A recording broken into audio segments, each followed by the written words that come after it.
இந்த உலகத்தில் யாரை வேணாலும் விட்டு கொடுங்க, ஆனால் கூட பிறந்தவங்களை என்றைக்குமே விட்டு கொடுத்துடாதீங்க. இன்றைக்கி நிறையா புது உறவுகள் உங்கள் வாழ்க்கையில் வந்திருக்கலாங்க. அன்பு பாசத்தை பல மடங்கு உங்ககிட்ட கொடுக்கலாம். ஆனால் கூட பிறந்தவங்க மாதிரி உண்மையான அன்பை யாராலுமே கொடுக்க முடியாது.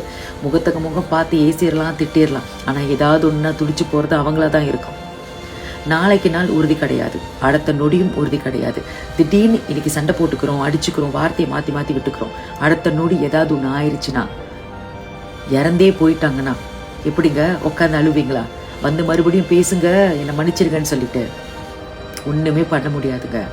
அதனால் இந்த கசப்பான நினைவுகள் உங்கள் மத்தியில் போய்கிட்டு இருக்கா, தூக்கி போடுங்க. எவ்வளையோ நல்ல விஷயங்கள் நடந்திருக்கோம். ஒரு நிமிஷம் உட்காந்து கண்ணை மூடி யோசிச்சு பாருங்க. ஒற்றுமையாக சேர்ந்து எவ்வளவு நல்ல விஷயங்களை பற்றி பேசியிருந்திருப்போம், உட்காந்து சிரிச்சிருந்திருப்போம். அதுக்கு முன்னாடி இப்போ நடந்துட்டு இருக்கிற பிரச்சனைகள்லாம் தூசி மாதிரி தூக்கி போடுங்க.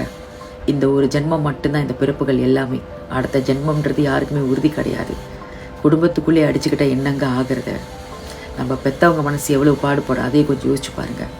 அதனால முடிஞ்ச அளவுக்கு மன்னிப்போம், மறப்போம். என்ன நடந்திருந்தாலும் பரவாயில்லைங்க. வெளியாளுங்க நம்மளை செய்கிறத விடவா நம்ம கூட பிறந்தவங்க நம்மளை செஞ்சிட போகிறாங்க? பரவாயில்லைங்க. அண்ணன் தம்பி அக்கா தங்கச்சி யாராக இருந்தாலும் சரி, இந்த நிமிஷத்தில் பேசாமல் இருக்கீங்களா? மன்னிப்புன்ற ஒரு வார்த்தையை கேட்டுட்டு மறுபடியும் பேச தொடங்குங்கள். ஏன்னா அடுத்த நிமிடமும் அடுத்த நொடியும் நமக்கு உறுதி கிடையாது.